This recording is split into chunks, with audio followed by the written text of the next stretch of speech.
அஸ்ஸலாமு அலைக்கும் வரஹ்மத்துல்லாஹி வபரகாத்துஹு. கண்ணியத்திற்குரிய சகோதர சகோதரிகளே, எல்லாம் வல்ல அல்லாஹ்வின் நல்லடியார்களே, அல்லாஹ்வுடைய சாந்தியும் சமாதானமும் கண்மணி நாயகம் ஸல்லல்லாஹு அலைஹி வஸல்லம் அவர்கள் மீதும், அவர்களை பின்பற்றி வாழ்ந்து மறைந்த உத்தம சத்திய சஹாபாக்கள், தபா தாபீன்கள், சஹாபிய பெண்மணிகள் மீதும், குறிப்பாக இங்கு அமர்ந்திருக்கும் நம் அனைவர் மீதும் என்றென்றும் நின்று நிலவட்டுமாக. அல்லாஹ் சுப்ஹானஹு வ தஆலா இந்த உலகத்தை படைத்தான். இந்த உலகத்தில் படைத்த படைப்பினங்களிலேயே மிக உயர்ந்த படைப்பாக, உன்னத படைப்பாக மனிதனை படைத்தான். மேலும் இந்த மனிதன் இந்த உலகத்தில் வாழ்வதற்கு தேவையான அத்தனை வசதி வாய்ப்புகளையும் அல்லாஹ் அமைத்து கொடுத்தான். மேலும் அவனுக்கு ஒரு குறிப்பிட்ட காலக்கெடுவை நிர்ணயித்து இந்த உலகத்தில் அவன் நன்மை தீமைகளை அறிந்து வாழ வேண்டும் என்பதற்காக அதற்கான வழிமுறைகளையும் இறைவன் ஏற்படுத்தி தந்திருக்கின்றான். இந்த உலகத்தில் நாம் எல்லாம் மனிதராக படைக்கப்பட்டதன் காரணமாக நாம் மனிதர்களாக வாழ்ந்து கொண்டிருக்கின்றோம். நாம் இன்று இல்லாவிட்டால் என்றால் ஒரு நாள் நிச்சயமாக ஒவ்வொரு மனிதனும் மரணிக்கக்கூடியவனாகவே இருக்கின்றான். ஒரு மனிதன் எப்பொழுது மரணிக்கின்றானோ, எப்பொழுது ஒரு மனிதனுடைய உயிர் அவனுடைய உடலில் இருந்து எடுக்கப்படுகிறதோ, அந்த நிமிடத்தில் இருந்து, அந்த நொடிப்பொழுதில் இருந்து அவனுக்கும் இந்த உலகத்திற்குமான அத்தனை தொடர்புகளும் துண்டிக்கப்பட்டு விடும். அதோடு அவனுடைய இந்த உலக வாழ்க்கை முற்று பெறுகிறது. அவன் அடுத்த கட்ட நகர்வாக அவனுடைய வாழ்க்கை பயணமானது மறுமையை நோக்கியதாக இருக்கிறது. அப்படி அவன் மறுமையை நோக்கிய பயணத்தில் அவன் முதலாக சந்திக்கக்கூடிய இடம் எதுவென்று சொன்னால் அது மன்னரை, கஃபர் தான்.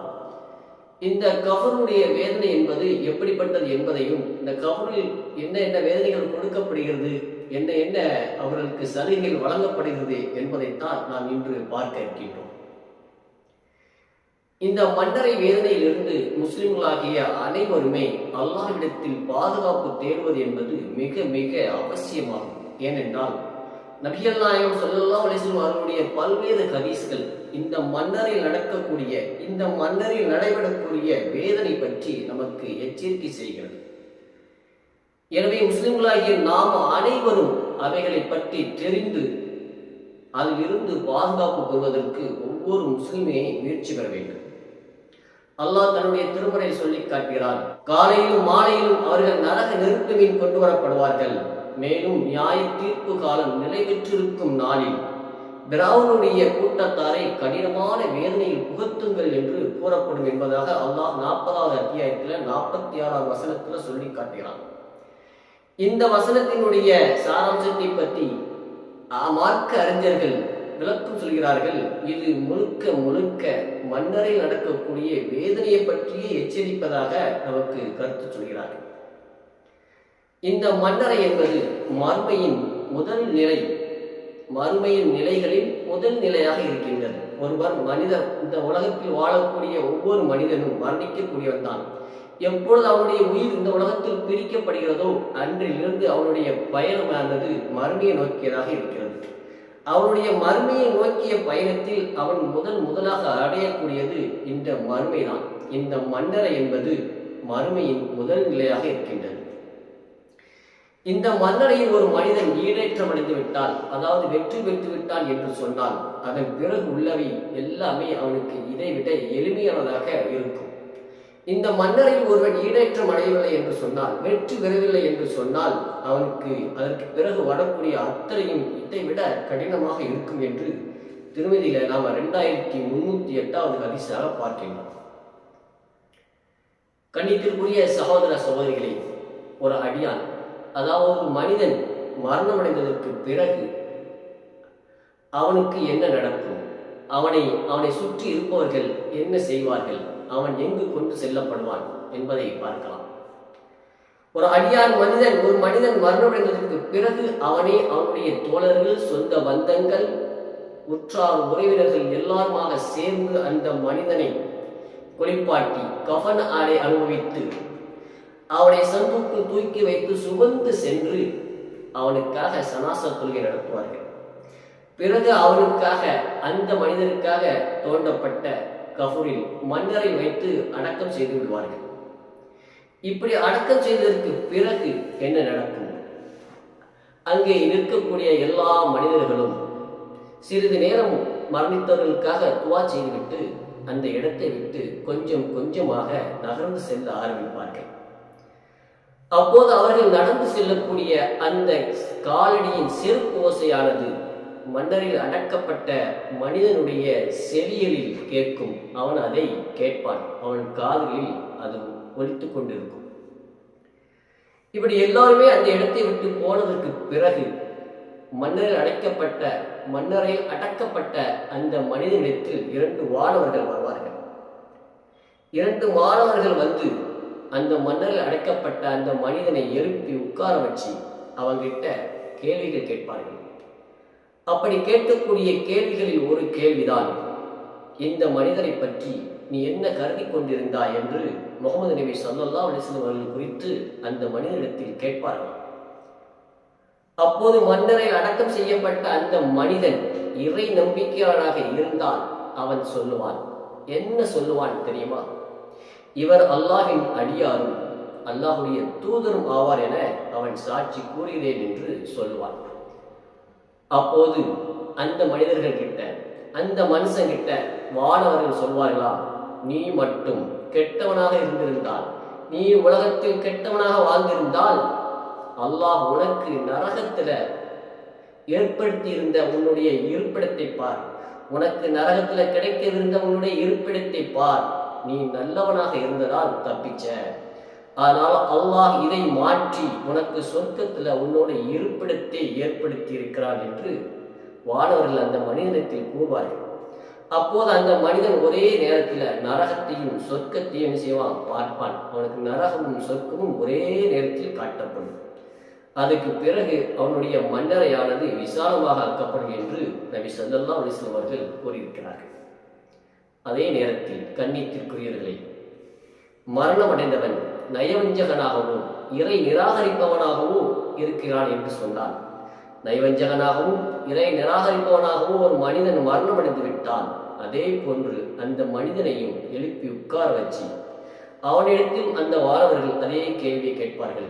இந்த மனிதரை பற்றி, இந்த மனிதர் விஷயத்தில் நீ என்ன நினைத்து கொண்டிருந்தாய், என்ன கருதி கொண்டிருந்தாய் என்று அவனிடம் கேட்க போது அவன் சொல்வானாம், எனக்கு ஒன்றுமே தெரியாது, எனக்கு ஒன்றும் தெரியாது, மக்கள் எல்லோரும் எதையோ சொல்லிக் கொண்டிருந்தார்கள், நானும் அதைத்தான் சொல்லிக் கொண்டிருந்தேன் என்று அந்த மனிதன் சொல்வான். ஏனென்றால் அவன் இறை நிராகரிப்பவனாக நயவஞ்சகனாக இருப்பதன் காரணமாக அவன் அப்படி சொல்கிறான். உடனே அவன்கிட்ட வானவர்கள் சொல்வாங்க, நீ உலகத்தில் எதையும் அறிந்திருக்கவில்லை, குரானை ஓதி விளங்கவும் இல்லை என்று சொல்லிவிட்டு மிக பெரிய இரும்பு போன்ற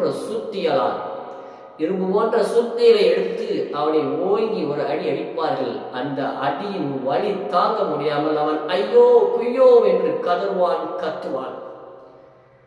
அப்போது அவனுடைய அலறல் சத்தமும் கதறல் சத்தமும் அவன் அருகில் இருக்கக்கூடிய மனிதர்களுக்கும் ஜின்களுக்கும் தவிர மற்ற அனைவருக்கும் கேட்குமா? அவனுடைய கதல் அந்த அளவுக்கு கொடூரமாக இருக்கும் என்று நபிகள் நாயகம் ஸல்லல்லாஹு அலைஹி வஸல்லம் அவர்கள் கூறுகிறார்கள். இது புகாரில 1374வது ஹதீஸாக நாம் பார்க்கின்றோம். இறை நம்பிக்கையாளனாக இருந்தால் அவன் சரியாக சொல்கிறான், இறை மறுப்பாளனாக இருந்தால் அவனுக்கு சொல்ல தெரியவில்லை. அதனால் அவனுக்கு அங்கே தண்டனை கொடுக்கப்படுகிறது, அவனுடைய மன்னரை சுருக்கப்படுகிறது. ஒரு நாள் நபிகள் நாயகம் ஸல்லல்லாஹு அலைஹி வஸல்லம் அவர்கள் மதீனாவின் தோற்றம் ஒன்றிலிருந்து புறப்பட்டு வருகிறார்கள். அப்படி அவர்கள் வந்து கொண்டிருந்த போது தம்முடைய தத்தம் மன்னரையில் கஃபூரில் வேதனை செய்யப்பட்டு கொண்டிருந்த 2 மனிதர்களுடைய கூக்குரலை நபிகள் நாயகம் ஸல்லல்லாஹு அலைஹி வஸல்லம் அவர்கள் செவியேற்கிறார்கள். அவர்களுடைய அலறல் சத்தம் அல்லாஹ்வின் தூதருக்கு கேட்கிறது. அப்போது நபி ஸல்லல்லாஹு அலைஹி வஸல்லம் அவர்கள் சொன்னார்கள், மன்னரையில் இருக்கக்கூடிய இந்த இருவரும் மன்னரையில் வேதனை செய்யப்பட்டு கொண்டிருக்கிறார்கள். அவங்க 2 பேருமே ஒரு மாபெரும் மிகப்பெரிய பாவம் செய்ததின் காரணமாக வேதனை செய்யப்படவில்லை. ஆனாலும் அவர்கள் செய்ததும் ஒரு பெரிய பாவச் செயல்தான் என்று சொன்னார்கள். அப்படி அவர்கள் செய்த பாவம் தான் என்ன? அவர்கள் செய்த பாவம் என்ன தெரியுமா? இன்னைக்கு நாம சர்வசாதாரணமாக நம் மக்கள் செய்து கொண்டிருக்கக்கூடிய ஒரு பாவம் தான். அந்த 2 பேர்ல ஒரு மனிதன் சிறுநீர் கழிக்கும் போது தன்னுடைய உடலை மறைக்க மாட்டானாம். இன்னொருவன் மக்களிடையே கோல் சொல்லி புறம்பேசி திரிந்து கொண்டிருந்தவன் என்று கூறினார்கள். பிறகு நபிகள் நாயகம் ஸல்லல்லாஹு அலைஹி வஸல்லம் அவர்கள் தன் தோழர்களிடத்தில் பேரிச்ச மட்டை ஒன்றை கொண்டு வரச் சொல்லி அதை இரண்டாக பிளந்து 2 பேருடைய மன்னரையில் ஊன்றி வைத்துவிட்டு சொன்னார்கள், இந்த மட்டையோட ஈரம் உலராத வரைக்கும், இந்த மட்டையினுடைய ஈரம் காய்கின்ற வரைக்கும் அவர்களின் வேதனை குறைக்கப்படலாம் என்று நபிகள் நாயகம் ஸல்லல்லாஹு அலைஹி வஸல்லம் அவர்கள் கூறியிருக்கிறார்கள். இது புகாரில 6055வது ஹதீஸாக நாம பார்க்கிறோம். இந்த ஹதீஸின் அடிப்படையில் தான் இன்று நிறைய சனாசக்களின் மன்னரைகளில் காஞ்ச ஈரம் பச்சை மட்டைகளையும் பச்சை கொப்புகளையும் ஊறி வைத்துக் கொண்டிருக்கிறார்கள். சிறுநீர் கழித்துவிட்டு சிறுநீர் கழிக்கும் போது தன்னுடைய உடலை மறைக்காத மனிதனுக்கு இந்த நிலைமை என்றால் நம்மளுடைய நிலை எப்படி இருக்கும் என்று நினைத்து பார்க்க வேண்டும். நாம் அல்லாஹ்விடத்தில் மன்னிப்பு கேட்டு நம்மளை நாம் சரி செய்து கொள்ள வேண்டும். மேலும் சகோதரர்களை, மன்னரில் கொடுக்கப்படக்கூடிய வேதனைகள் குறித்து, தண்டனைகள் குறித்து ஹதீஸ்களில் நிறையாக காண முடிகிறது. அவற்றில் சிலவற்றை பார்ப்போம். மன்னரில் கிடைக்கக்கூடிய வேதனைகளில் கொடுக்கப்படக்கூடிய தண்டனைகளில் ஒன்று இரும்பு போன்ற சுத்தியலால் அடிக்கப்படுவது. இரண்டாவதாக விலா எலும்புகள் ஒன்றோடு ஒன்று பின்னி பிணையும் அளவுக்கு அவனுடைய மன்னரை அவனை நெருக்கப்படுவது. மன்னரில் அவனுக்கு இருள் நிரப்பப்படுவது. நெருப்பாலான விரிப்பு அவனுக்கு விரிக்கப்படுவது. நரகில் இருந்து ஒரு வாசல் திறக்கப்படுவது. அவனுடைய தீய செயல்கள், அவன் இந்த உலகத்தில் செய்த எல்லா பாவங்களும் துர்நாற்றம் உள்ள அருவருப்பான மனிதனை போன்று அவனிடத்தில் வந்து அமர்ந்து கொள்வது. இப்படி பல விதங்களில் அவனுக்கு தண்டனை தரப்படும். மன்னரையில் இப்படி பல விதங்களில் தண்டனை தரப்படுகிறது. ஐயோ பாருங்கள், இதையெல்லாம் நினைத்தாலே நம்முடைய உள்ளம் நடுக்குகிறது. இப்படிப்பட்ட தண்டனையிலிருந்து அல்லாஹ் நம் அனைவரையும் பாதுகாக்க வேண்டும் என்று சொன்னான். அல்லாஹும் அல்லாஹ்வுடைய தூதரும் எப்படி வாழச் சொன்னார்களோ நாம் அப்படி நம்முடைய வாழ்க்கையை அமைத்துக் கொள்ள வேண்டும். இதுவரைக்கும் மனிதர்கள் தவறு செய்திருக்கலாம். இனிமேலாவது தம் தவறுகளை உணர்ந்து இறைவனிடத்தில் மன்னிப்பு கேட்டு இதற்கு பிறகு இருக்கக்கூடிய வாழ்க்கையாவது நாம் சரி செய்து கொள்ள வேண்டும். மரணித்தவன், ஒரு மனிதன் மரணித்து விட்டான், ஆனால் அவன் இறை நிராகரிப்பவனாகவோ அல்லது முனாஃபிக்காகவோ இருந்தான் என்று சொன்னால் அவனுக்கு மன்னரை வேதனையானது அவன் மறுமை நாளில் எழுப்பப்படுகின்ற வரையில் இருந்து கொண்டே இருக்கும். மறுமையிலோ அவர்களுக்கு இறைவன் தன்னுடைய திருமறையில் வாக்களித்த நிரந்தரமான நரக வேதனை காத்திருக்கிறது. அதே நேரத்தில் ஒரு மனிதன் மரணிக்கின்றான். அந்த மரணித்த மனிதன் முஸ்லிமாக இருக்கின்றான். முஸ்லிமாக இருந்து கொண்டே அவன் பாவம் செய்திருக்கின்றான். பாவம் செய்த முஸ்லிமாக ஒரு மனிதன் மரணித்தால் அவனுக்கு என்ன தண்டனை கொடுக்கப்படும் தெரியுமா? அவன் இந்த உலகத்தில் என்னென்ன பாவம் செய்தானோ, முஸ்லிமாக இருந்து கொண்டு பாவம் செய்ததின் காரணமாக அவன் செய்த பாவத்திற்கு ஏற்ப அல்லாஹ் ஒவ்வொரு பாவத்திற்கும் ஒவ்வொரு தண்டனைகளை நிறைவேற்றி வைத்திருப்பான். அதன் பிரகாரம் அவன் செய்த பாவத்திற்கு ஏற்ப பல்வேறு வேதனைகள் அந்த மனிதனுக்கு கொடுக்கப்படும். முஸ்லிமாக இருந்து கொண்டு தவறு செய்தவனுக்கு, அதிலும் அவன் இறைவனுக்கு இணை வைக்காமல் இருக்க வேண்டும். இந்த வேதனையானது இறைவன் நாடினான் என்று சொன்னால் சில சமயங்களில் சில வேலைகளில் இந்த வேதனை நிறுத்தப்படும் என்பதாகவும் நாம பார்க்கிறோம். அதே நேரத்தில் மரணித்த ஒரு மனிதன் முழுக்க முழுக்க ஏக இறைவனை ஏற்றுக்கொண்டு அவன் கட்டளைப்படி வாழ்ந்தவனாக இருந்திருந்தான். அதே நிலையில் அவன் மரணித்திருந்தால் அவனுடைய மன்னரையானது அவனுக்கு விசாலமாக ஆக்கப்படுகிறது.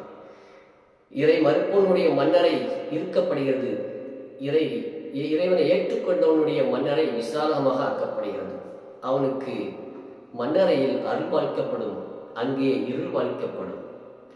இங்கே அவனுக்கு சொர்க்க வாசலில் ஒரு வாசல் திறக்கப்படுகிறது. அதன் வழியாக நறுமணம் வீசிக்கொண்டே இருக்கும். அங்கே அவனுக்கு நரக வாசல் திறக்கப்படுகிறது. அங்கே அவனுக்கு நரகத்தின் விருப்பு விதிக்கப்பட்டது. இங்கே இந்த மனிதருக்கு சொர்க்கத்தின் விருப்பு விதிக்கப்படுகிறது. அங்கே அவன் செய்த தீமையில் எல்லாம் அருவருப்பான மனித உருவில் வந்து அமர்ந்து கொண்டிருக்கிறது. இங்கே இவன் செய்த நல்ல காரியங்கள் அனைத்தும் அழகிய மனித உருவெடுத்து மன்னரில் அவனை மகிழ்வித்துக் கொண்டிருக்கிறது. எனவே கண்ணியத்திற்குரியவர்களே, நாம் நம்முடைய கஃபர் வேதனையில் இருந்து அல்லாஹ்விடம் பாதுகாப்பு தேட வேண்டும். இறை தூதர் நபிகள் நாயகம் ஸல்லல்லாஹு அலைஹி வஸல்லம் அவர்கள் நமக்கு ஒரு அழகான துஆவையும் கற்றுத் தந்திருக்கிறார்கள். அல்லாஹும்ம இன்னி அஊது பிக மினல் அஜ்லி வல் ஹஸதி வ அஊது பிக மின் அதாபில் கஃர் வ அஊது பிக மின் ஃபித்னத்தில் மஹ்யா வல் மாமத் என்று பிரார்த்தித்து வந்திருக்கிறார்கள். இந்த பிரார்த்தனையின் பொருள் என்ன தெரியுமா? இறைவா, இறைவா, இயலாமையில் இருந்தும், சோம்பலில் இருந்தும், கோழைத்தனத்தில் இருந்தும், தள்ளாமையில் இருந்தும் உன்னிடம் பாதுகாப்பு தேடுகிறேன். மேலும் மன்னரையின் வேதனையில் இருந்தும் உன்னிடம் பாதுகாப்பு தேடுகிறேன். இன்னும் வாழ்வின் சோதனையில் இருந்தும், இறப்பின் சோதனையில் இருந்தும் உன்னிடம் பாதுகாப்பு கோருகிறேன் என்பதாக நபிகள் நாயகம் ஸல்லல்லாஹு அலைஹி வஸல்லம் அவர்கள் நமக்கு ஒரு அழகான துஆவை கற்றுக் கொண்டிருக்கிறார்கள். இது புகாரில 2823வது ஹதீஸாக நாம பார்க்கிறோம்.